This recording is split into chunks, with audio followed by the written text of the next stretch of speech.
مسیح یسوع میں آپ سب کی سلامتی ہو۔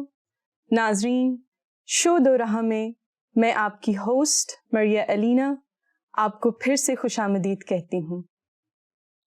ہمارے نیشنل پوئٹ پروفیسر علامہ اقبال نے خوب فرمایا ہے، بستر سے اٹھ کر مسجد تک جا نہ سکے، خواہش رکھتے ہیں قبر سے اٹھ کر جنت میں جانے کی۔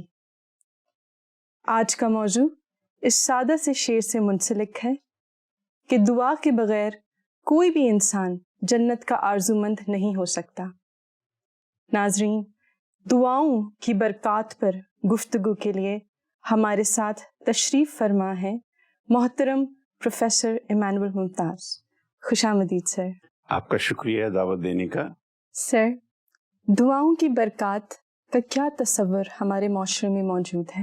آپ کے سوال میں دو بڑی اہم باتیں ہیں۔ پہلی بات یہ ہے کہ دعا اور پھر دعا سے ملنے والی برکات۔ لفظ دعا عربی زبان کا لفظ ہے جس کے معنی ہے خدا سے مانگنا، اپنی طلب کے لیے، اپنی ضرورت کے لیے بڑے عاجزانہ، بڑی حلیمی سے خدا کے ساتھ سے مانگنا، اس سے بات چیت کرنا۔ ہمارے ہاں دعا بڑی اہم ہے، اور زندگی کے جو بھی مراحل ہوتے ہیں ہماری عادت میں ایک طرح سے بات شامل ہو گئی ہے کہ ہم دعا ضرور کرتے ہیں۔ دعا کے جو مراحل ہیں وہ ایک طرح سے اس طرح بھی ہے کہ دعا پڑھی جاتی ہے، دعا کی جاتی ہے، دعا دی جاتی ہے، اور دعا مانگی جاتی ہے۔ اور آپ کے سوال کے حوالے سے یہ جو چوتھا حصہ ہے اس کا، دعا مانگی جاتی ہے، دعا مانگنا چاہیے، خدا کے حضور دعا مانگنا چاہیے۔ مانگیں گے تو پھر ہی ملے گا۔ خداوند یسوع مسیح نے اپنے پہاڑی واز میں چھٹے باب میں، متی کی انجیل کے چھٹے باب میں اس کی 2 آیات یعنی آیت نمبر 7 اور 8 میں ارشاد فرمایا ہے، مانگو تو تم کو دیا جائے گا، ڈھونڈو تو پاؤ گے، دروازہ کھٹکھٹاؤ تو تمہارے واسطے کھولا جائے گا۔ یہ ہے آیت نمبر 7۔ آیت نمبر 8 میں پھر اس کو ذرا واضح کیا ہے، کیونکہ جو مانگتا ہے اسے ملتا ہے، جو کھٹکھٹاتا ہے اس کے واسطے کھولا جاتا ہے، اور جو ڈھونڈتا ہے وہ پاتا ہے۔ خداوند یسوع مسیح نے اپنے اس فرمان میں اس پورے سوال کا جواب ایک طرح سے دے دیا ہے۔ پہلی بات یہ ہے کہ دعا کیا ہے؟ خدا سے مانگنا۔ جی، خدا سے مانگنا۔ جی، اور بھی بہت سارے ذرائع ہیں جن سے لوگ مانگتے ہیں، پر خداوند یسوع مسیح کا عرفان یہ ہے، فرمان یہ ہے، جو مانگتا ہے، جو خدا سے مانگتا ہے۔ ہم اس بات کو بڑا کلیئرلی انڈرسٹینڈ کریں کہ مانگنا ہے تو اپنے خدا سے مانگنا۔ بے شک۔ مانگیں گے تو پھر ملے گا، ڈھونڈیں گے تو پالیں گے، دروازہ اپنے مالک کا کھٹکھٹائیں گے تو پھر ہمارے واسطے کھولا جائے گا۔ یہ برکات ہیں۔ جی، پہلی بات یہ ہے کہ دعا کریں، دعا کریں گے تو پھر دعا میں مانگیں گے تو ملے گا، یہ برکت ہے۔ ہم ڈھونڈیں گے خدا کے حضور سے تو خدا ضرور دے گا۔ اور پھر تیسری بات کیا ہے کہ ہم اس کا دروازہ کھٹکھٹائیں گے تو ہمارے لیے دروازہ ضرور کھولے گا۔ یہی برکات ہے۔ دونوں حصوں کا جواب یہ ہے، دعا مانگیں اور ضرور مانگیں، جی، اور اس سے مانگیں جو دے سکتا ہے، وہ ہمارا خدا ہے۔ بے شک۔ اور نمبر 2، دعا کے ساتھ برکات کا ذکر ہے، جس کا کہ خدا یسوع مسیح نے بھی ارشاد فرمایا، مانگو تو تم کو دیا جائے گا، ڈھونڈو تو پاؤ گے، دروازہ کھٹکھٹاؤ تو تمہارے واسطے کھولا جائے گا۔ سر، ہمارے یہاں دعائے ربانی ورد کے طور پر کیوں نہیں پڑھی جاتی؟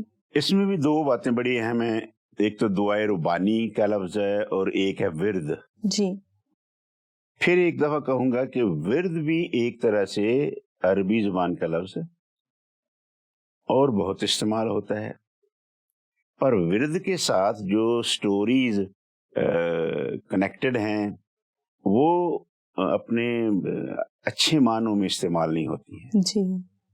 لفظ ورد کے معنی ہے ایک بات کو بار بار دہرانا، اسے کہتے ہیں ورد. کسی کلمے کو، کلمہ مین لفظ، بات چیت، منہ سے نکلی آواز، کسی کلمے کو بار بار بولنا. جی. مثال کے طور پر اکثر آپ نے کہیں نہ کہیں سنا ضرور ہوگا اللہ اللہ اللہ، اور اس کو اتنا بولتے جاتے ہیں اتنا بولتے جاتے ہیں، تو اس کو ہم کہتے ہیں ورد کرنا. جی. ایسے ہی سنا ہے میں نے کہ کچھ مسیحی لوگ بھی بائبل میں سے کچھ آیات کو لے کے وہ بھی اس کا ورد کرتے ہیں. صحیح. ورد کے ساتھ ورد کرنے کے ساتھ پھر یہ بھی ایک کہانی یا حقیقت، ایکچولی کہانی تو نہیں کہنا چاہیے، وہ بھی وابستہ ہے کہ ورد کرنے کے لیے پھر کہیں باہر خالی جگہ میں تنہائی میں جانا پڑتا ہے. بالکل. اور اس کے ساتھ یہ بھی کنیکٹڈ ہے کہ پھر رات کے وقت میں خصوصاً جب دنیا سو رہی ہوتی ہے تو یہ ورد کرنے والے لوگ ورد کرتے ہیں، اور اتنے کنسرن کے ساتھ وہ ورد کرتے ہیں، اتنے ٹائم کے ساتھ وہ ورد کرتے ہیں کہ وہ سمجھتے ہیں کہ پھر اس طرح کرنے سے، یا ٹائم سے میرا مطلب کہ دنوں کے لیے، ہفتوں کے لیے، مہینوں کے لیے، اور اس وقت تک کرتے رہتے ہیں جب تک کہ کوئی قوت ان کے ہاتھ میں نہیں آ جاتی. اور پھر اس قوت کو، وہ خدائی قوت بھی ہو سکتی ہے، وہ ابلیسی قوت بھی ہو سکتی ہے. زیادہ تر اس کا تعلق ویسے ابلیسی قوتوں سے، بدروحوں سے ہے.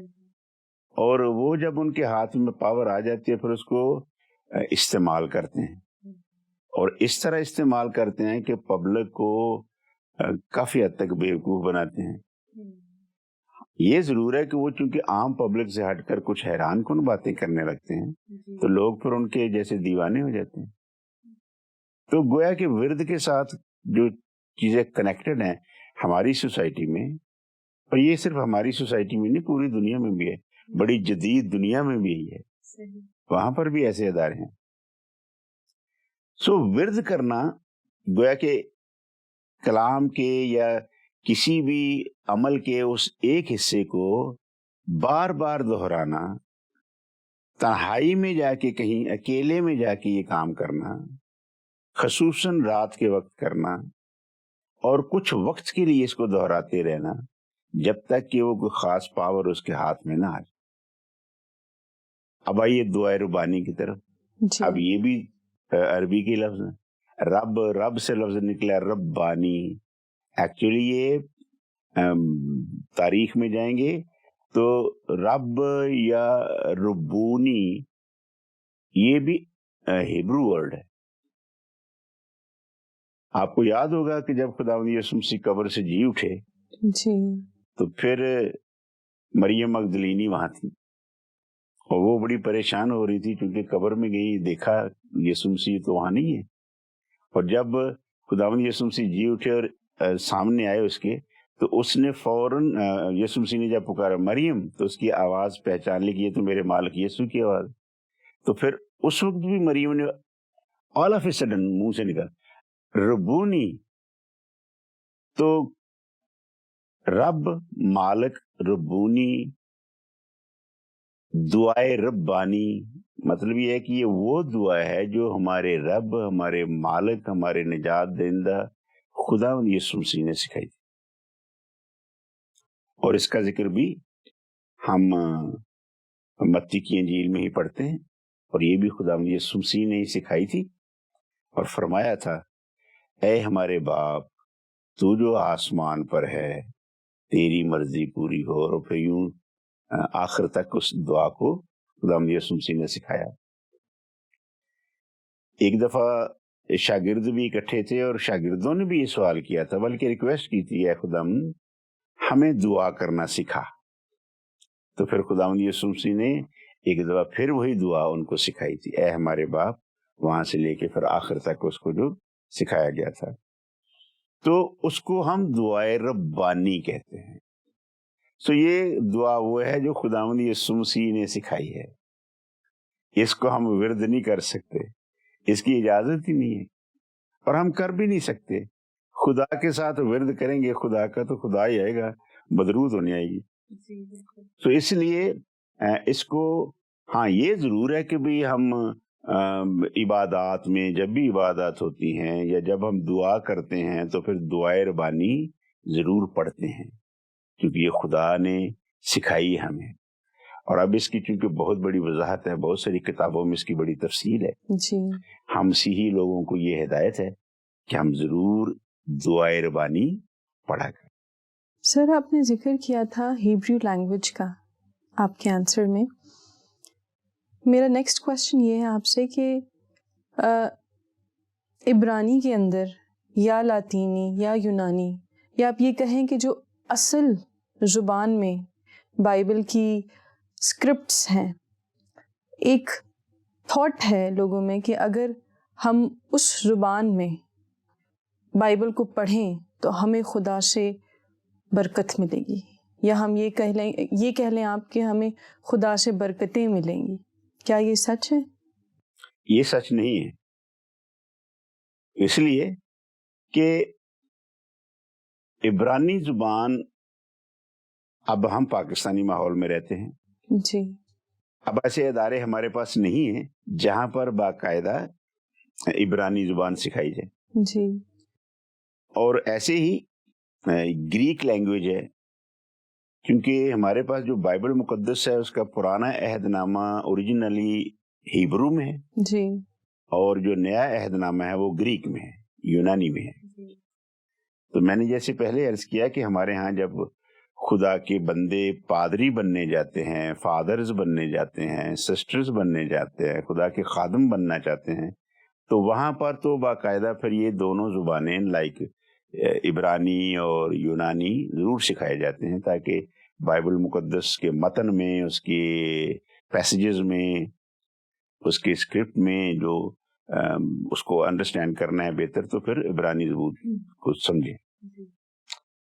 اور یہ سمجھ لینا کہ وہ جو خدا کی زبان ہیبرو میں بولتے تھے اور خداوند یسوع مسیح جب بات کرتے تھے تو وہ گریک میں کرتے تھے, تو اس اوریجنل لینگویج میں پڑھیں گے تو زیادہ برکت ملے گی. نو, یہ ایک مس انڈرسٹینڈنگ ہے. کیا مس انڈرسٹینڈنگ ہے؟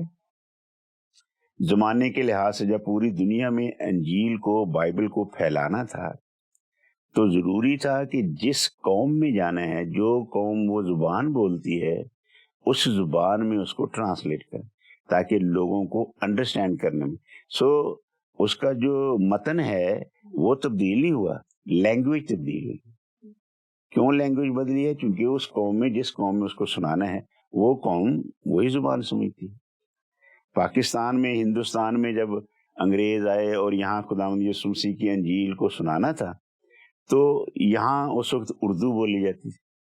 لہذا انگلش لینگویج میں جو بائبل تھی اس کو اردو میں ٹرانسفر کیا, اس میں ٹرانسلیٹ کیا, اور اب میں اور آپ جو ہم پڑھتے ہیں بڑی آسانی کے ساتھ اس کو پڑھتے ہیں, بڑا آسانی کے ساتھ ہم اس کو انڈرسٹینڈ کرتے ہیں. اور سو اسکرپٹ جو ہے وہ وہی ہے جو ہیبرو میں ایک دفعہ آیا یا جو یونانی میں خداوند یسوع مسیح نے ارشاد فرمایا. سو متن وہی ہے, تعلیم وہی ہے, صرف لینگویج ڈفرینٹ ہے. سو لینگویجز میں پڑھیں, آسانی سے سمجھیں اور برکت پائیں. یہ مت سمجھیں کہ ہیبرو میں ہی جا کے پڑھوں گا تو مجھے برکت ملے گی, یا گریک میں ہی پڑھوں گا تو اگر آپ کو سمجھ ہی نہ آئے تو کیا برکت ملے گی. سمجھنا بہت ضروری ہے خداوند نے کیا فرمایا ہے, خداوند کے فرمان کو سمجھنا بہت ضروری ہے. خدا کے وہ لوگ نہایت عزت کے لائق ہیں جنہوں نے مقامی زبانوں میں اس کو ٹرانسلیٹ کیا. Thank you, sir, for your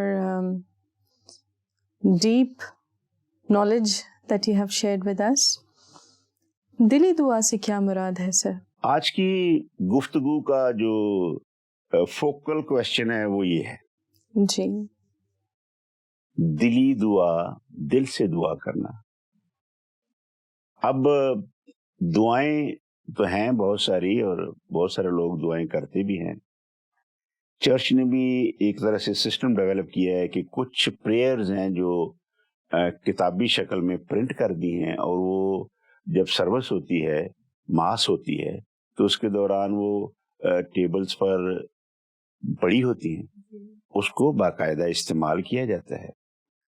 ہادی جو ہوتا ہے، جو لیڈر ہوتا ہے سامنے، پادری صاحب یا فادر صاحب، وہ اس کو پڑھتے ہیں، اور جہاں جہاں ان دعاؤں کو، جہاں ان کا حصہ ہے پبلک کا، جو عام سامنے بیٹھے ہوئے عبادت کے گزار، تو وہ وہاں سے پڑھتے ہیں۔ چرچ آف پاکستان میں اور باقی دیگر چرچز میں جی عشاء ربانی کی پوری ترتیب جو ہے وہ کتابی شکل میں چرچوں میں موجود ہوتی ہے، اور جس دن عشاء ربانی کی عبادت ہوتی ہے، وہ ہر ٹیبل پر ایک ایک بک رکھ دی جاتی ہے، اور پھر وہ کتابیں پڑھی جاتی ہیں، وہاں سب کچھ لکھا ہوتا ہے، اور وہ پڑھتے جاتے ہیں، پڑھتے جاتے ہیں، پڑھتے جاتے ہیں۔ جو لیڈ کرنے والا ہوتا ہے وہ بھی ساری کی ساری ایک طرح سے عشاء ربانی کی ترتیب جو پہلے سے کتاب میں لکھی ہوئی ہے اسی کو پڑھتے جاتے ہیں، اور پبلک بھی پڑھتی جاتی ہے، عوام جو عبادت گزار ہے وہ بھی پڑھتے جاتے ہیں۔ لیکن آپ اپنے خدا سے عبادت کر رہے ہیں، اور پھر ہو نہیں سکتا کہ آپ خداوند کے حضور اپنا دل نہ کھولیں۔ بے شک منہ تو کھولتے ہی ہم، پر اپنا دل کھولنا بھی خدا کے حضور بہت ضروری ہے۔ آمین۔ ٹھیک ہے، اظہار جو ہے نا وہ منہ سے ہوتا ہے، یہ بھی بائبلی آیت ہے کہ اقرار منہ سے ہوتا ہے، زبان سے ہوتا ہے، جی لیکن ایمان دل سے لائے۔ سو دعا میں خدا کے حضور جو بہت ساری برکات ہمیں خدا کے حضور سے ملتی ہیں، ان کے لیے شکر گزاری کرنا بہت ضروری ہے۔ انسان خدا کی برکات کو گننے لگے اور ان کی شکر گزاری کرنے لگے تو گھنٹہ بھر تو اسی میں نکل جائے۔ انسان ذرا اپنے آپ پہ غور کرے، اپنی فیملی پہ غور کرے، اپنے جاب پہ غور کرے، اپنی صحت مندی جو زندگی ہے، صحت مند زندگی جو ہے اس پہ غور کرے، تو فیملی ممبرس کی بات کریں، کیا کیا شکر گزاریاں ہیں جو خداوند کے حضور پیش نہیں کی جا سکتی، تو کیا ہوگا؟ وہ دل سے کرنی ہوگی۔ خداوند تیرا شکر ہو، تو نے مجھے سرفراز کیا ہے، یہ کرنا پڑتا ہے۔ اس لیے کتنے رنج ہیں، کتنے دکھ ہیں انسان کو ملتے انسان کی زندگی میں، ان دکھوں کے مداوے کے لیے، اس کے سولوشن کے لیے خدا سے فریاد کرنا بہت ضروری ہے، اور وہ اسی وقت ہوگی جب آپ اپنا دل کھول کے خدا کے حضور رکھیں گے۔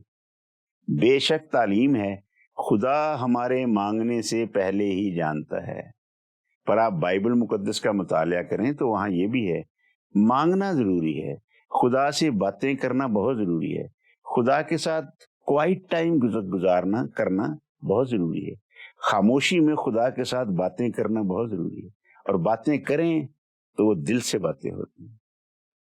اس لیے جو ہماری دلی دعا ہے وہ تو اس کے لیے ارشاد ہوا ہے۔ کیا ارشاد ہوا ہے؟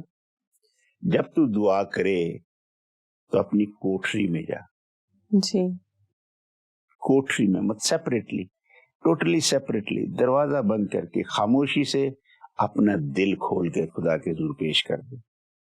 اور دل کھول کے اب یہ تو نہیں ہے کہ ہارٹ سرجری کرا کے دل، نو، جو کچھ دل میں ہے اس کو منہ پہ لائیں اپنے خدا کے حضور، اور اس کو کہتے ہیں دلی دعا۔ جی ہم خداوند یسوع مسیح کی زندگی میں یہ سٹائل دیکھتے ہیں کہ خداوند یسوع مسیح اپنے باپ سے ساری ساری رات دعا مانگا کرتے تھے، جی تو وہ خاموشی میں دعا تھوڑی ہوتی تھی، اپنے دل سے ضرور الفاظ نکالتے ہوں گے، باپ کے ساتھ مشورہ کرتے ہوں گے، اے باپ، آج کے دن کا جو کام تو نے مجھے دیا تھا وہ میں نے پورا کر دیا، اب کل کے لیے کیا اسائنمنٹ ہے؟ یا خداوند یسوع مسیح خود جب بہت عظیم کام کرنا چاہتے تھے تو وہ خدا کے سامنے ضرور دل سے دعا کرتے تھے، مانگتے تھے۔ انسان کے لیے ضروری ہے کہ خدا سے ضرور باتیں کیا کرے، نمبر ایک۔ یہ بھی بہت ساتھ ہی ضروری ہوتا ہے جب پھر خدا کو بھی موقع دیں کہ وہ جو کچھ کہہ رہا ہے اس کو بھی سنیں۔ تو دل سے دعا کرنا، اندر کی پوری کیفیت کو خدا کے ساتھ بیان کرنا، یہ بہت ضروری ہے، جس کو ہم دلی دعا کہتے ہیں۔ سر، مسیحی تعلیم میں جو ایک ضروری چیز ہمیں سکھائی گئی ہے وہ یہ ہے کہ ہم مسیح یسوع کے نام سے کچھ بھی چاہیں، کچھ بھی مانگیں، خدا ہمیں وہ ضرور دیں گے۔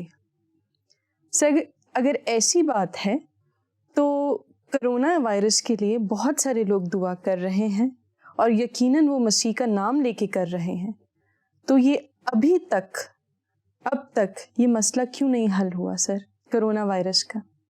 بائبل مقدس ہماری مدد کرتی ہے اس سوال کا جواب ڈھونڈنے میں کہ سدوم اور عمورہ 2 شہر تھے. خدا کا بندہ ابراہیم اور ایک اور علاقے میں رہتا تھا، اور اس کا بھتیجا لوط وہ سدوم میں رہتا تھا.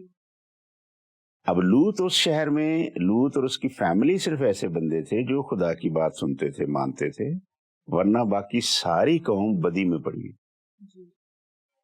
خدا کو حضور ان کی بدی کی آواز پہنچی، ہر وقت ناچنا کودنا شور شرابہ کرنا. خدا نے اپنے 2 فرشتے بھیجے اور فرما دیا کہ ان 2 شہروں کو میں نے آگ اور گندک سے تباہ کر دینا ہے. وہاں میرا بندہ لوط رہتا ہے، اس کو جا کے بچا لو. تو اس کے پاس گئے، بیچ میں اکیلے ابراہیم سے بھی ملاقات ہوئی، اس کو میں چھوڑ رہا ہوں. لوط کو کہا کہ جلدی کر، کیونکہ ان شہروں کی جو بدی ہے اس کی آواز آسمان تک پہنچی، اور خدا نے پلان کیا کہ ان کو صفحہ ہستی سے مٹا دینا. سو فرشتے ان کو جلدی سے وہاں سے نکالتے ہیں اور ان کو اس شہر کو، ان دونوں شہروں کو پھر زمین سے مٹا دیتے. اور جب تک لوط وہاں تھا، کیا لوط خدا سے دعا نہیں کرتا ہوگا کہ خداوند میں جس قوم کے درمیان تو نے مجھے رکھا ہے اور یہ پلان سامنے آ گیا ہے، رحم کر دے، معاف کر دے.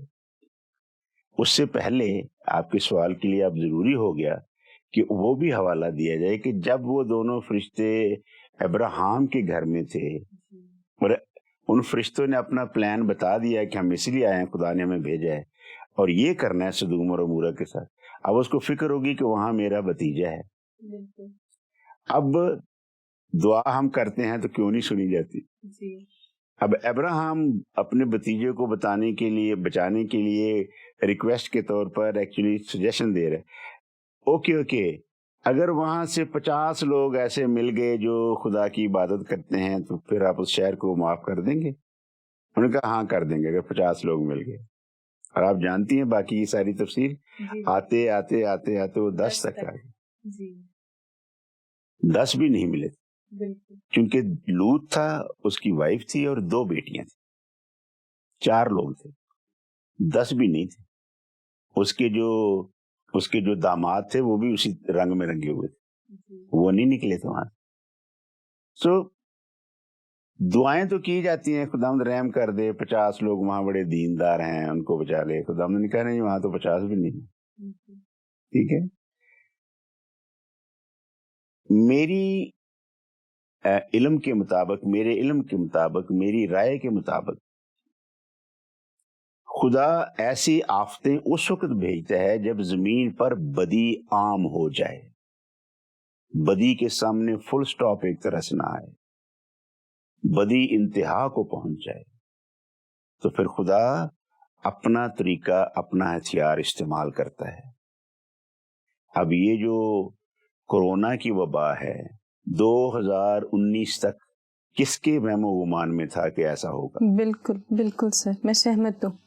جیسے 2020 آیا تو تب اس کے آثار نظر آنا شروع ہو گئے چین کے شہر ووہان میں، اور وہاں سے پھر اس نے جب دنیا کے دیگر ممالک میں ٹریول کرنا شروع کیا، اور اتنا سیریس ہے کہ کورونا ہو جانا گویا کہ سمجھے کہ موت ہے. نمبر 2 اس کی سیریسنس یہ بھی دیکھیں کہ اس کے لیے ابھی تک کوئی اس کا علاج نہیں ہے. خدا کی مرضی اپنی بھی ہے نا جی. اتنی برائی ہو گئی ہے زمین پر، اور ان برے لوگوں کو مٹانا بہت ضروری ہے. یہ سٹاپ کرنا ہوتا ہے. یہ کیا ہے؟ ایک وارننگ ہے. ساری دنیا تو ختم نہیں ہو جائے گی کورونا سے، پر بہت ساری ایسی جانیں جنہوں نے خداوند کی مرضی کو پورا نہیں کیا ہے اور بدی ہی کی ہے، آپ ٹی وی کھول کے بیٹھ جائیں، کوئی اچھی خبر آپ کو نہیں ملے گی. ہر وقت ایسی ایسی خبریں جو دل کو ہلا کے رکھتی، چھوٹے بچوں کے بارے میں، چھوٹی بچیوں کے بارے میں، شوگر کے بارے میں، آٹے کے بارے میں، کیا کیا گھپلے ہیں جو ہوتے ہیں، اور انسان اسی میں دن رات لگا رہتا ہے. انسان کی بے حرمتی اور انسان کی کو ختم کرنے کے لیے انسان جس طرح کا کر سکتا ہے وہ کر گزرتا ہے. ایک دن میں ایک فیملی میں سے 4 10 لوگوں کا مر جانا کوئی ایک معمولی سی بات ہے. انسان کو مارنا اتنا آسان نہیں لینا چاہیے. انسان خدا کی بہترین مخلوق ہے، انسان خدا کی شکل کا امیج ہے. یہ وہ ہستی ہے جس کو خدا سب سے زیادہ پیار کرتا ہے، اور وہ جو مالک ہے وہ جب اس کو نہیں تباہ کرنا چاہتا تو پھر انسان جب کرتے ہیں اور نہیں رکتے اور وہ کر گزرتے ہیں جو خدا کی نظر میں ناپسندیدہ ہے، بدی ہے، اور اس کو آگے پروموٹ کرتے ہیں. یہ نہیں کہ سٹاپ کرنا ہے، پروموٹ کرتے ہیں. اس لیے خدا نے یہ بھیجا ہے، خدا کی طرف سے آیا ہے. یہ چائنا نے ایجاد نہیں کیا، یہ امریکہ کی لیبارٹریز میں نہیں بنا. یہ اس خدا نے جس کے ہاتھ میں قدرت ہے اس نے بھیجا ہے، اور انسانوں کو اس سے سیکھنا چاہیے. یہ وارننگ ہے، یہ وارننگ ہے، اور جب تک خدا کی وارننگ کا عرصہ پورا نہیں ہوگا اس نے نہیں رکنا. دعا ضرور کریں، رحم خدا کا ضرور مانگیں، کیونکہ وہ مہربان خدا ہے. وہ مہربان ہے، وہ پھر بھی نہیں چاہتا. جب طوفان سے دنیا تباہ کر دی تھی پھر بھی خداوند نے بعد میں پھر کوسے قضا بھیجی تھی، رینبو بھیجی تھی، بڑا رحم کیا تھا اور کہا تھا اوکے آئندہ میں کبھی انسانوں کو پانی سے برباد نہیں کروں گا. تب یہ نشان آیا تھا کہ تب یہ جب یہ بارش کے بعد یہ نشان میرے سامنے آ جائے کرے گا تو مجھے اپنا وعدہ یاد آ جائے گا. سو خدا اس کو روکے گا پر اپنے وقت پہ روکے گا. ہم بحیثیت انسان، بحیثیت خدا کی پرستار، عبادت گزار، ہم اپنی دعا کا عمل، رحم کی دعا کا عمل نہ روکیں. خدا مہربان ہے، جب وہ مناسب سمجھے گا اس کو سٹاپ کر دے گا. سر آپ کا بہت بہت شکریہ آپ کی تمام گفتگو کے لیے. ہم آپ کے شکر گزار ہیں. ناظرین، آپ کی توجہ کے لیے، آپ کی پریزنس کے لیے ہم بہت زیادہ شکر گزار ہیں. اس پروگرام کو، اس ایپیسوڈ کو میں اس کوٹ پر اینڈ کرنا چاہوں گی which says that a man who prays does not pray to escape the temptation, but he prays to resist the temptation. خیال اختتام میں صرف یہی آپ کے ساتھ چھوڑنا چاہوں گی کہ دعا کرتے رہیے، دعا گو زندگی بسر کریں، کیونکہ دعا سے انسان روحانی طور پر مضبوط اور ذہنی طور پر سکون میں رہتا ہے. آپ کی رائے، آپ کی سجیشنز، آپ کے کمنٹس ہمارے لیے بہت قیمتی ہیں جو آپ ہمیں سینڈ کرتے ہیں، اور امید ہے کہ آپ اسی طریقے سے سینڈ کرتے رہیں گے. اسکرین پر دیے گئے نمبرز پر آپ ہم سے کانٹیکٹ کریں، اور جو ٹاپک آپ چاہتے ہیں کہ اس پروگرام میں ڈسکس کیا جائے وہ ضرور ہم تک سینڈ کریں. آپ کی تمام ویل وشز کے لیے ہم آپ کے شکر گزار ہیں. Thank you.